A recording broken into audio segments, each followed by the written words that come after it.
bansa'y nahaharap sa malaking problema. Di lang sobrang kahirapan kundi yung sistema. Kanya-kanyang girian, kanya-kanyang sisihan, na ang pinakaugat ay ang katiwalian. Basta nyo ang kalagayan ng ating kababayan, ng dami-daming hikaho sa buhay at kabuhayan, ng daming kriminalidad, kawalang katarungan sa tuwing bubuhos ang ulan, baha agad sa lansangan. Huwag nyo sanang kalimutan na kayo ang nilagay ng taong bayan para kayo po magsilbi nilang kamay. Subalit at bakit nagtatanong kapansin-pansin ay sa halip na ginhaway, hirap sakit ang binibigay. Na ang realidad, hayag na yan ngayon. Dito sa ating bansa may malawakang korupsyon, hindi na barya-barya, umabot na ng trilyon. Kaya ang taong bayan ay sumisigaw ngayon. Pakinggan nyo ang pagsigaw ng hustisya. Kung may investigasyon, dapat nakikita. Walang pinapaboran, walang tinatakpan, para magkaroon ng kapayapaan. Ang tinig ng bansa'y sumisigaw ng malakas.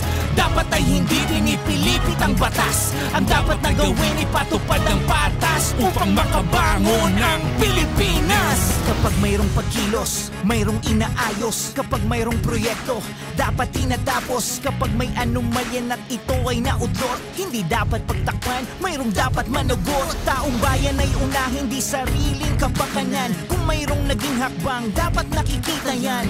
Hindi mabuting nakatago, naghihintay ang bawat Pilipino sa resulta ng pagdinig sa kaso. Buksan ang paningin, wag nang magbulag-bulagan. Pakinggan ang hinaing, wag nang magbingi-bingihan. Natupagin ang gampanin, di bulsa ng sinuman. Kababayan ang unahin, hindi kapabayaan. Wag niyo pong masamain, bagkos ay tanggapin. Ayaw po namin ng bansa na magulo. Ang nais po namin, ang trabaho niyo'y gawin para sa mamamayang Pilipino. Pakinggan nyo ang pagsigaw ng hustisya. Kung may investigasyon, dapat nakikita. Walang pinapaboran, walang tinatakpan, para magkaroon ng kapayapaan.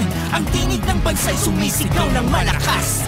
Dapat ay hindi pinipilipit ang batas. Ang dapat na gawin ay patupad ang patas upang makabangon ng Pilipinas. Pakinggan nyo ang pagsigaw ng hustisya. Kung may investigasyon, dapat nakikita. Walang pinapaboran, walang tinatakpan, para magkaroon ng kapayapaan.